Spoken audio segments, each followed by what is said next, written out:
Assalamualaikum warahmatullahi wabarakatuh. A'udzu billahi minasyaitonir rajim. Bismillahirrahmanirrahim. Alhamdulillahi rabbil alamin. Wassalatu wassalamu ala asyrafil anbiya'i wal mursalin wa ala alihi wa sahbihi ajma'in.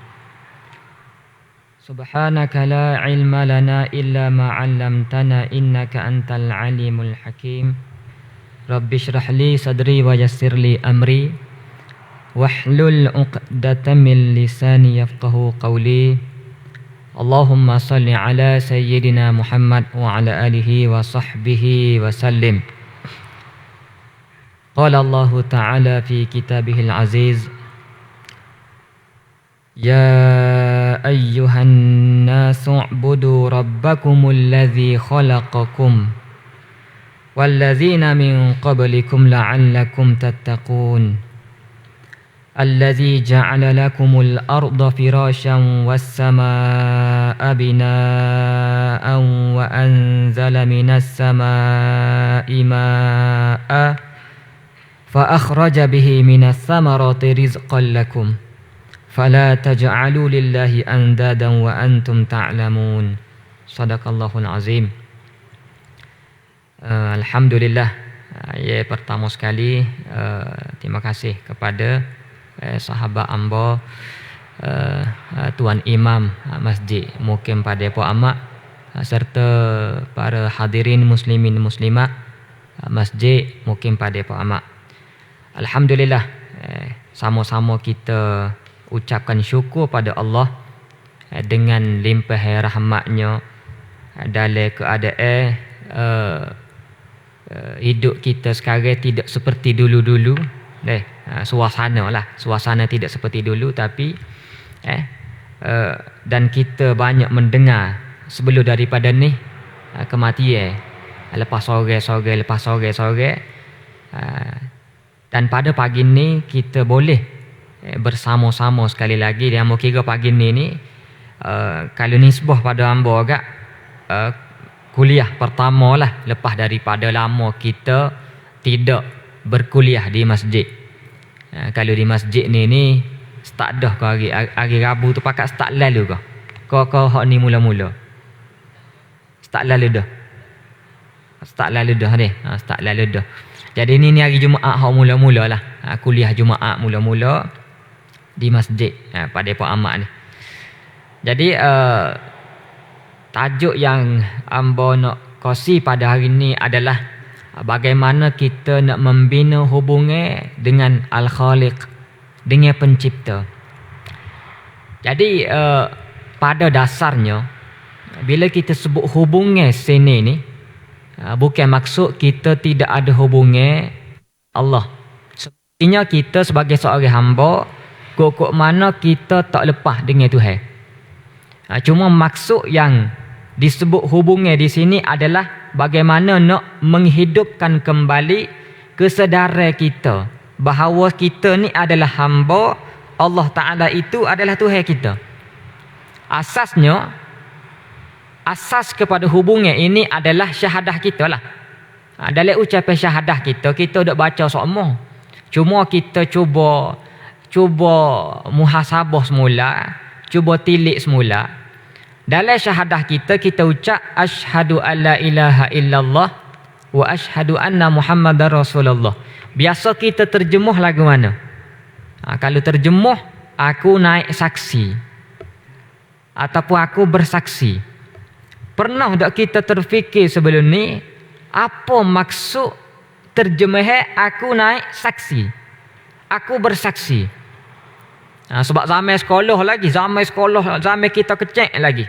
Kalau hamba kat zaman sekolah rendah lagi, memang duduk terjemuh lagu tu lah. Aku naik saksi, aku bersaksi. Jadi gapo dia maksud bersaksi? Apa kita pergi kata bersaksi? Jadi bila kita faham situ, kita akan faham bahawasanya ucapan syahadah ini adalah satu keyakinan yang total, yang penuh. Apa maksud saksi? Dia lagu ni. Kalau di mahkamah ni, tok hakim dia tak akan panggil seseorang jadi saksi melainkan orang tersebut ada di tempat kejadian. Kes berlaku di Kelantan. Tiba-tiba pergi panggil orang hok tak sakut paut, hok duk Johor tu. Mari naik mahkamah jadi saksi. Boleh terfikir ke tak? Dia tak ada sakut paut gapo. Tapi pergi panggil dia. Tak ada orang tak buat kerja lagu tu. Saksi ni boleh mahkamah dia akan cari orang hak sabit. Orang hak ada di tempat kejadian. Kalau berlaku kes kemalangan, tak tahu mana betul mana salah, dia akan cari siapa dia hak duduk dekat-dekat tu, hak tengok. Sebab apa dia panggil hak tengok? Sebab orang jo tengok tu lah hak nampak sungguh, hak yakin sungguh gapo berlaku, gapo tidak. Jadi bila kita kata bersaksi, maknanya keyakinan tersebut adalah keyakinan total. Maksudnya seolah-olah kita royak, aku yakin sungguh 100% tak ada syak, tak ada wasangka, tak kocok pun akidah ni bahawasanya memang Tuhan ni tidak ada Tuhan yang sebenar melainkan Allah. Itu maksud saksi tu. Maknanya bila saksi yakin sungguh-sungguh. Contohnya gini, ambonya tengok ada kemalangan berlaku depan mata kita, kita tengok jelas sungguh berlaku dengan mata kita. Kalau ada orang mari jumpa kita, dia royak ke kita, dia kata tak ada berlaku kemalangan pun, orang tak belaga pun depan jalan pasir putih tu. Jadi adakah ambo akan percaya ke dia ataupun tolak dia? Tolak dia duk apa depan mata kita. Jadi orang tak boleh nak tashkik, orang tak boleh nak bagi kesangsian kepada kita sebab kita saksi sungguh. Tapi kalau orang royak ke kita duk rumah, ada orang mari nyapa ke kita, dia kata ada kemalangan berlaku di jalan sekian. Boleh jadi kita percaya kalau orang je nyapa tu dia tu tak kecek belawak. Oh ada. Tapi kalau ada sore pula mari jumpa kita, dia kata tak percayalah dia kecek belawak. Jadi boleh jadi kita jadi taraduk, jadi syok. Jolah ke? Sebab kita dengar orang, kita tak tengok sendiri. Jadi nak cerita takdinya syahadah kita tu biar syahadah yang kita tengok sungguh, kita nampak sungguh, bukan dengar orang. Tu bahasa mudahnya lagu tu lah. Penyaksian kita yang kita kata tak ada Tuhan selain Allah tu, hak kita nampak dengan kejap, nampak dengan jiwa kita, nampak dengan hati kita, bukan dengar buah orang. Nampak sungguh-sungguh. Hak nampak sungguh-sungguh itulah yang menatijahkan tindakan-tindakan dia perbuatan kita pada hari ini. Jadi asasnya duduk situ. Semua pakat yakin dah. Jadi bila kita nama kita orang Islam, semestinya akidah kita beriman kepada Allah. Itu sewajibnya. Kalau tidak beriman ada taraduk, itu tidak sah iman dia. Tak sah. Cumanya beza dia adalah kesedaran terhadap iman tadi. Iman tadi. Kesedaran terhadap dengar orang mengajar tapi curi tak tinggal.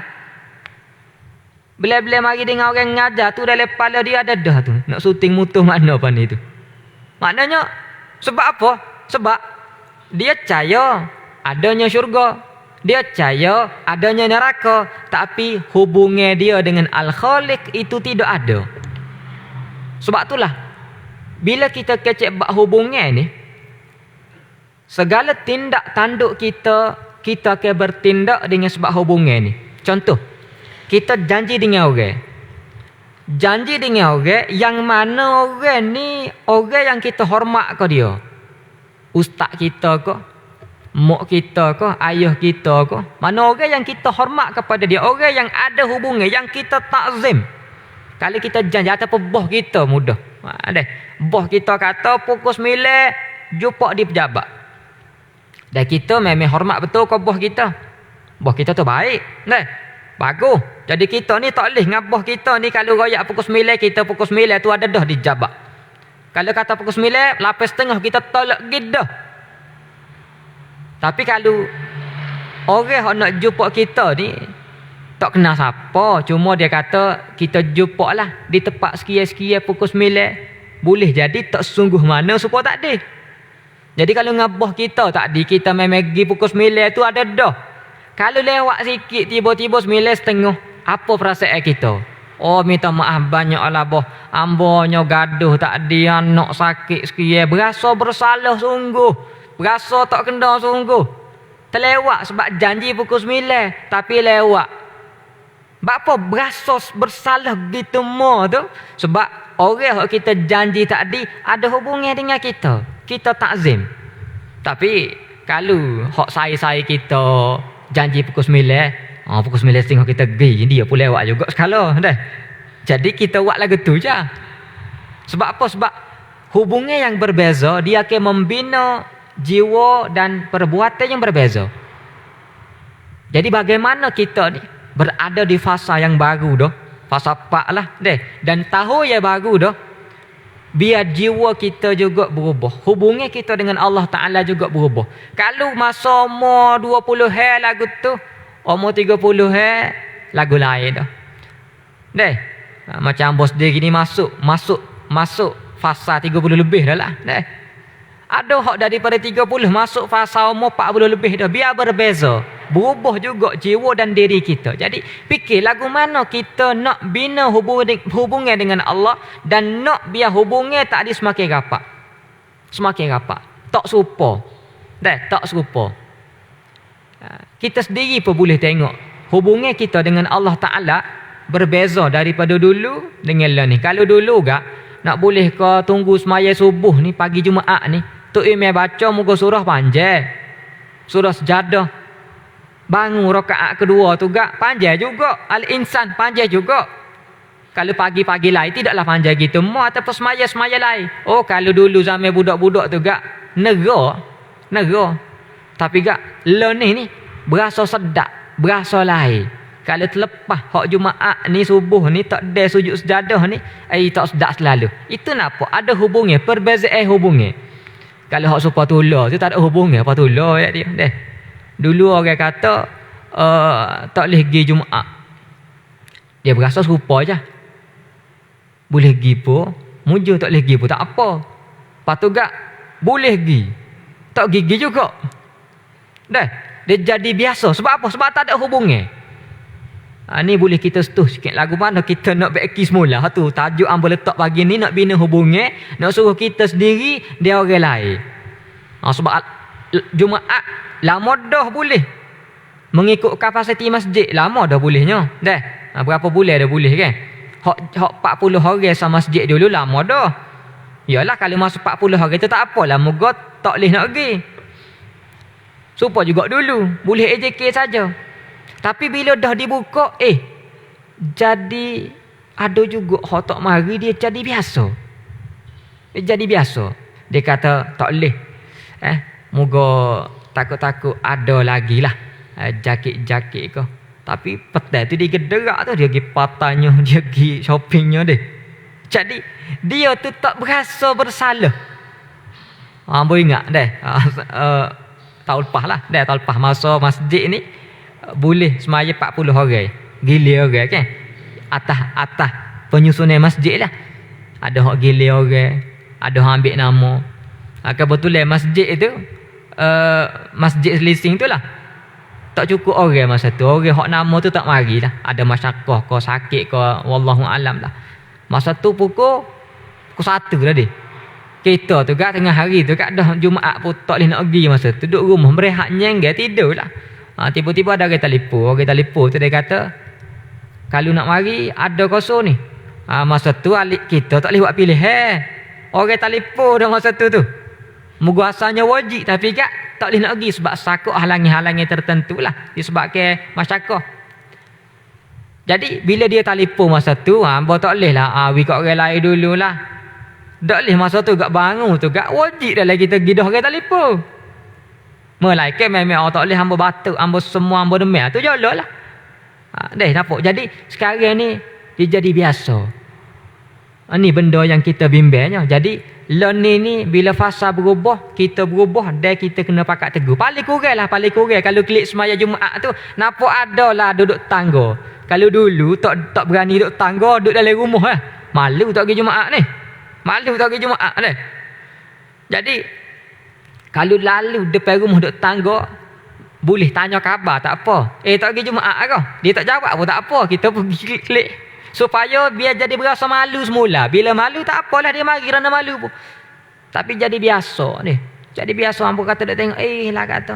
Hak jual kedai apa ada hak duduk tepi jalan. Jadi biasa. Walaupun tidaklah kita kata ramai gitu mudah, tapi benda ni lah benda yang peranan kita sebagai anggota masyarakat.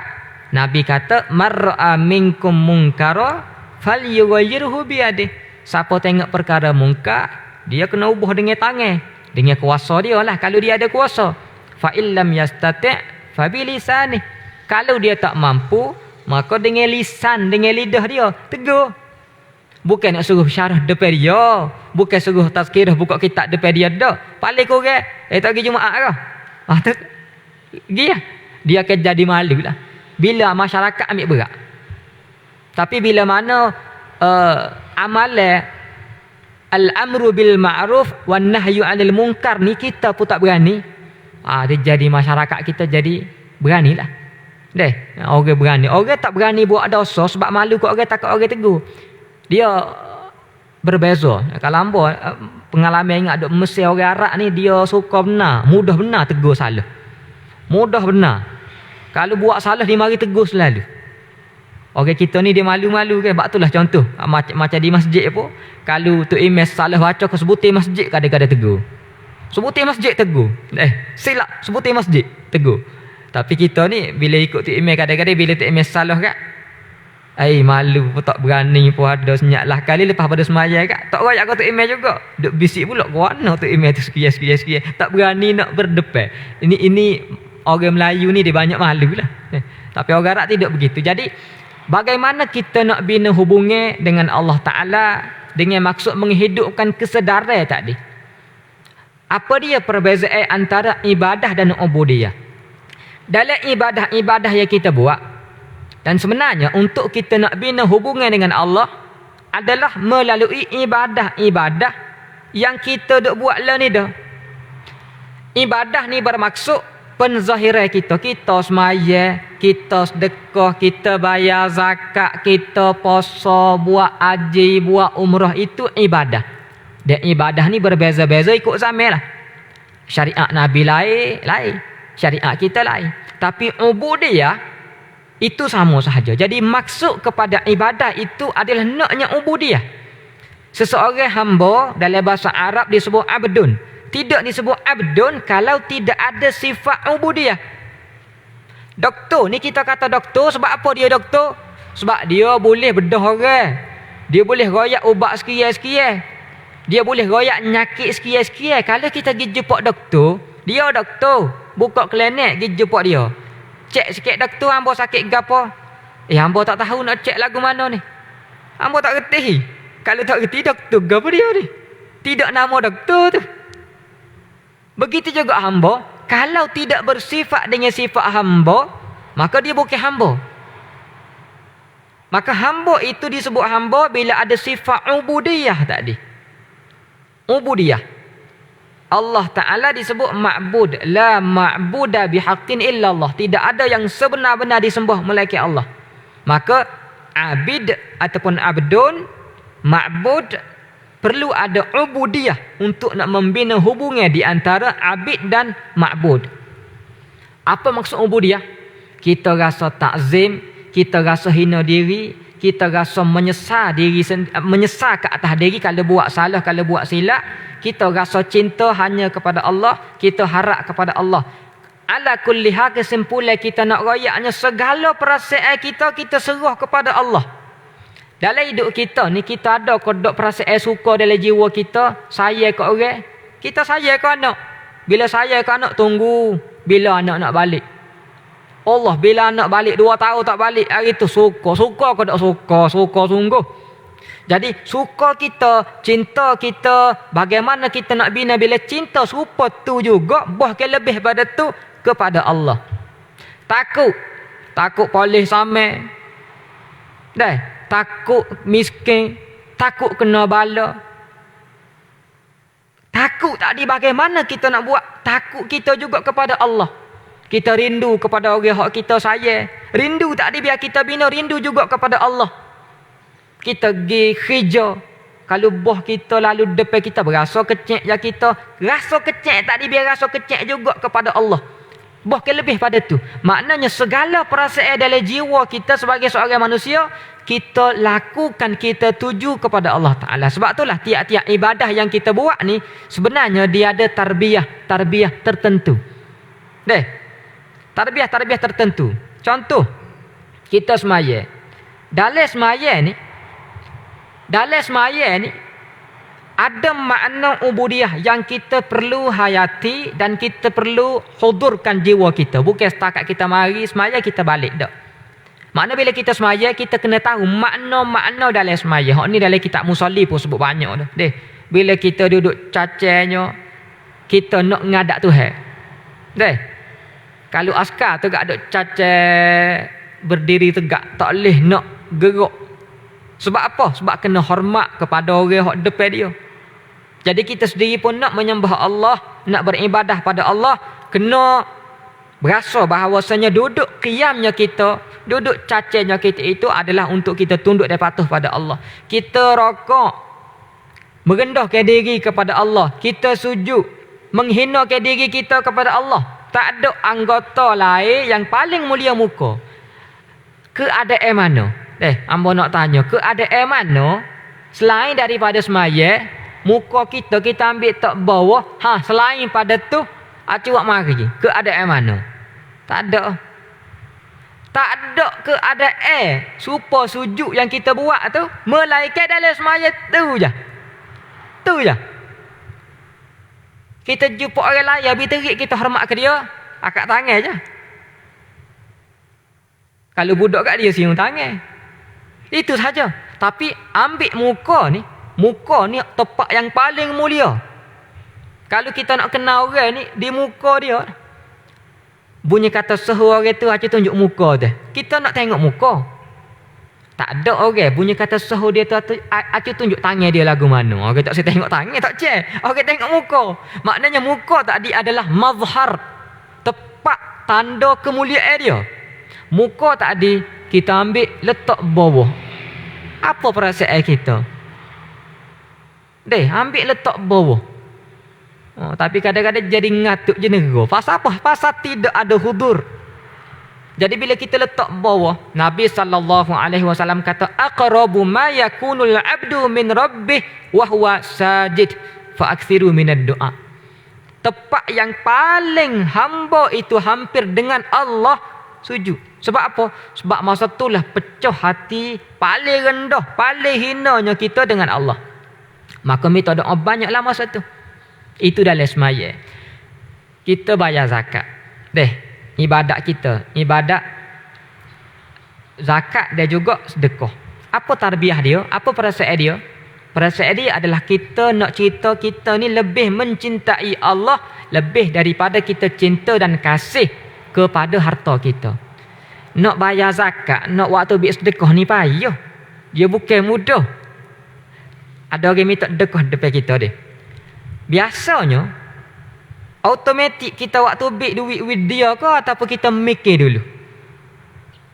We juga sedekah tapi payah sikit.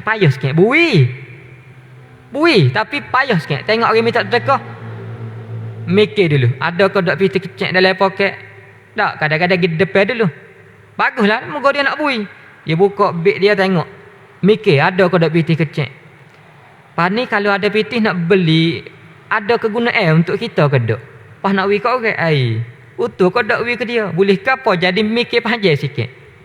Pergi depan tengok tak ada piti kecil. Wah, tak dalam poket semua lagi, tak jadi bui. Sebab apa? Sebab nak boleh ke sedekah tadi, mikir. Sebab saya kepada harta. Jadi bila kita waktu ambil sedekah, Waktu ambil zakat, tarbiyah jiwa kita, hudurnya hati kita itu adalah kita kasih kepada Allah. Tak apalah pitih kita tak ada, pitih kita hilang pun, tapi Allah Ta'ala dia bagi ganjaran kepada kita. Sebab apa? Sebab kita rasa kita lebih cinta kepada Allah berbanding harta kita. Kita puasa.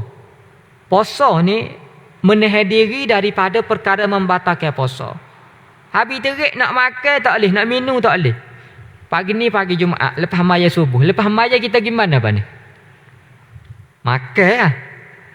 Pagi-pagi ni mikir cari makan. Deh. Pas maya ibadah kita nak pergi makan.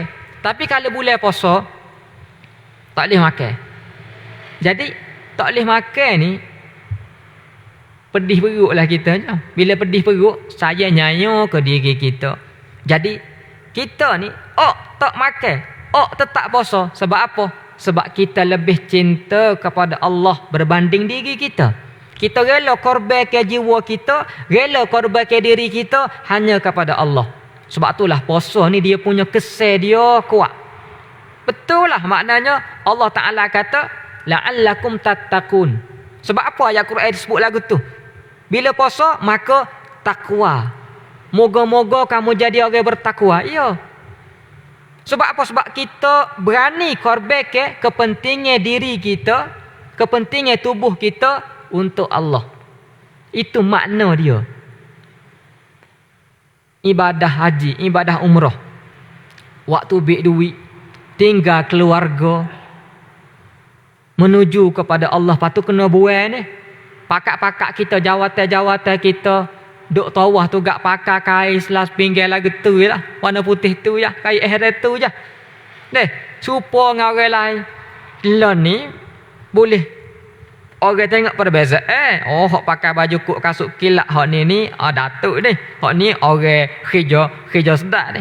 Hak ni pakai kata ni hak kerja sawah padi ni. Boleh ada beza, tapi di sana payah, tidak ada perbezaan. Kadang-kadang jiwa kita ni nak suruh orang kenal juga kita. Muka pakai lagu tu je, orang tak cedar. Sekali orang pakai liku kita, orang pakai hormat ke kita, hari tu orang tak layan kita. Berasa dalam hati budak, orang hak soho ni bila satu tahap orang tak layan dia akan jadi berasa. Itu nak tarbiyah, nak didik jiwa dia. Ibadah jihad. Jihad. Ini antara ibadat yang paling tinggi. Jihad ni gak tubik daripada rumah menuju ke medan jihad. Kalau zaman Nabi dulu-dulu gak, sama ada hidup mulia ataupun mati syahid. Maknanya bersedia untuk tinggalkan keluarga, tinggalkan harta, tinggalkan dunia. Bersedia untuk bertemu Allah. Contoh kita buat koyak-koyak sikit. Kalalah kita duduk di zaman Nabi, buat koyak-koyak sikit. Contoh kalau kita duduk di zaman Nabi, dengan keluarga kita adalah ni, dengan harta kita adalah ni, dengan tanah kita adalah ni, dengan kereta kita adalah ni, dengan jawatan kita adalah ni. Kalau ada orang panggil, mari kita pakai pergi jihad. Rela kodok kita pergi. Rela kodok kita tinggal. Kalau kita angkat tangan, siapa dia nak tubik pergi jihad panih? Atu angkat tangan, mari kita pergi. Mikir nak kena tinggal bini. Kalau klik mati tak klik dah. Demo dululah. Sebab itulah para sahabat ni, orang yang kita tak boleh nak lawan dia. Bila dia ajak seruai jihad, ada satu kisahnya, dia baru nikah ya. Sahabat ni baru nikah ni gak pergi berjihad. Jihad tak ada duduk lama dengan isteri itulah. Sehari ke 2 hari jihad tinggal. Kita ni kalau baru nikah demo lah dulu, hamba nak honeymoon dulu, wilah peluang ini para sahabat. Ini maknanya makna-makna yang ada dalam ibadah yang kita laksanakan. Sebab itulah kalau ibadah tak dibuat tanpa adanya makna-makna tadi, maka ia sia-sia. Itulah Nabi SAW kata, rubba shaimin laisa lahu min siyamih illal ju'u. Boleh jadi orang puasa ni tidak ada baginya daripada puasa dia melainkan lapar saja. Wa rubba qa'imin laisa lahu min qiyamihi illa sahru. Dan boleh jadi orang yang qiyam, bangun malam semaya ataupun dia mari semaya, tidak ada bagi dia daripada qiyam dia melainkan bangun malam saja, tapi pahalanya tak ada, makna ubudiyah tak ada. Deh. Tatajafa junubuhum 'anil madaji' yad'una rabbahum khaufan wa tama'a. Antara golongan-golongan yang cinta kepada Allah Ta'ala itu adalah mereka tatajafa junubuhum. Dia tinggal ke menjauhi lambung. Junubuhum ni maknanya tepi sisi lah. Kita tidur ni maknanya ini dipanggil junub. Junubuhum. Anil madaji'. Madaji' tu katil, tempat tidur kita. Mereka bangkit, wak lari jauh. Wak lari jauh. Rusuk dia ni, sisi dia ni daripada anil madaji', daripada tempat tidur, yad'una rabbahum khaufan wa tama'a. Mereka berdoa kepada Allah Ta'ala, yad'una rabbahum khaufa, kerana takut pada Allah, dan tamak. Tamak ni nak kepada pahala. Nak kepada pahala. Itu ciri-cirinya. Imam Hasan Al-Banna sebut bahawasanya amalan hati ni didahulukan ke atas amalan anggota. Maknanya bila kita mari semaya, di samping kita mikir nak semaya, kita mikir juga bagaimana nak baiki jiwa kita ketika kita semaya. Ni ramai kita tak ambil peduli, tak ambil ihtimam, tak ambil perhatian. Melaksanakan dua-dua tadi dituntut walaupun berbeza peringkat tuntutan. Tapi nak kita bila-bila kita buat ibadah zahir, kita kena fikir juga lagu mana nak menghidupkan hati kita melalui makna-makna tadi. Sebab itulah kita ikuti pelajaran, kita dengar orang mengajar. Sebab kita nak tahu makna ibadah tadi apa dia. Makna itulah nak buat amalnya. Itu sebab itulah kita belajar. Kalau orang yang tak tahu, dia hanya taklid tengok orang rokok, dia rokok. Orang sujud, dia sujud. Orang puasa, dia puasa. Tapi dia tak tahu nilai dan hikmah ibadah tersebut. Jadi kalau tak tahu, bagaimana dia nak ada hudurul qalbi. Kemudian, antara cara nak membina hubungan kita dengan Allah. Pertama sekali adalah, ini di antara cara kita nak tadarib ataupun nak training, nak baiki jiwa kita supaya kita boleh bina hubungan. Dan kita akan dapat tahu. Cuba buat, maknanya contoh. Kalau terlepas semaya jemaah, hati kita terasa selalu. Itu ada hubungan. Kalau supaya tolong, pergi pun mujur, tak pergi pun tak apa. Itu tak ada hubungan. Tak ada hubungan. Makna tu, maknanya bila terlepas satu-satu ibadat, kita akan terasa nengung, mikir. Supaya tak boleh pitih 2,000 lah. Orang tawakal kita, kalau mari pukul 10 boleh pitih 2,000. Kita duk buat pergi mari lewat 10.30 baru pergi. Tak boleh dah. Allah nyesal nengung tu gak mikir nyesal apalah tak pergi awal tak ada, kalau tidak boleh. Supaya terlepas pitih. Itu maknanya ada hubungan dengan duit, ada hubungan dengan harta. Sebab kita tahu harta tadi kalau boleh banyak benda kita boleh beli. Jadi pertama sekali adalah sentiasa perbanyak ke taubat kepada Allah. Maksud taubat di sini kena faham. Setengah orang dia faham taubat ni semaya taubat. Semaya sunat taubat. Semaya tu pun semaya sunat dah tu, semaya sunat taubat. Taubat ini adalah wajib. Kalau kita berasa tak ada dosa pun kita bertaubat pada Allah Ta'ala atas kekurangan kita.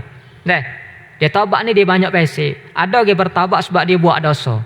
Ada orang bertaubat sebab dia kurang buat amalan. Dia ni tak buat dosa dah, tapi amalan dia kurang. Allah, ya Allah, istighfarnya sekala semaya sunat, hari ni tak semaya sunat, kembali pada Allah. Taubat juga. Taubat dia bukan setakat buat dosa dah. Tapi sebab buat dosa dia kembali pada Allah Ta'ala. Dan nak boleh bertaubat ni dia perlu menyesal.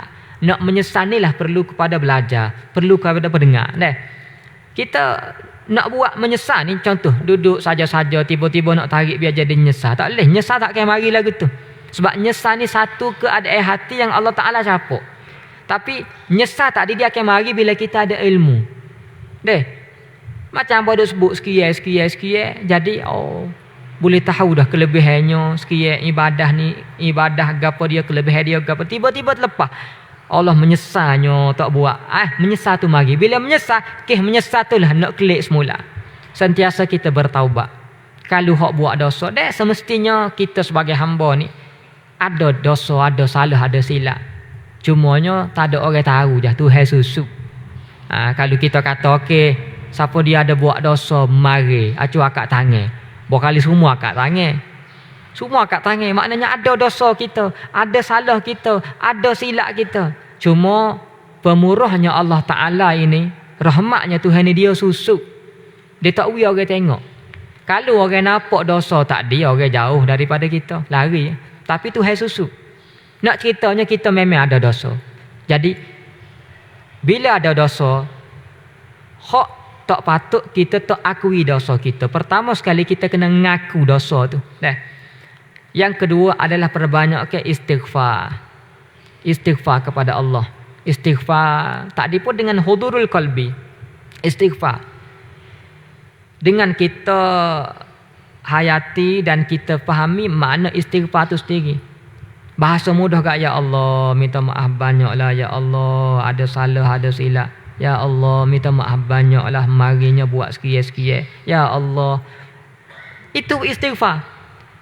Kalau kau arak kat, astaghfirullahalazim allazi la ilaha illa huwal hayyul qayyum wa atubu ilaih. Itu pun kita dah boleh rasa dah. Duduk mari masjid dah.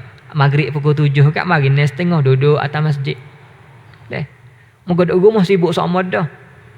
Setengah orang ni dia sayang ke masa dia. Dia awal-awal pun buat gapo. Tapi duk rumah pun duk saja. Jadi mari awal tak ada masalah ni 45 tu gak.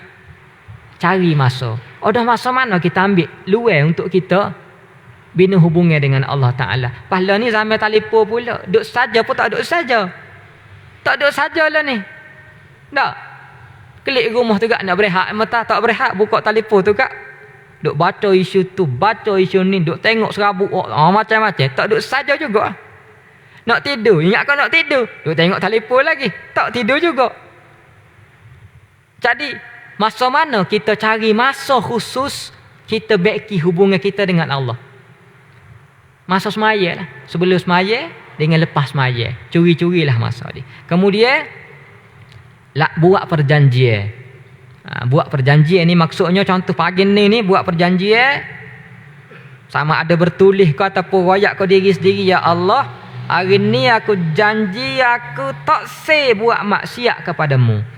Ya Allah, hari ni aku janji aku nak tambah ibadat.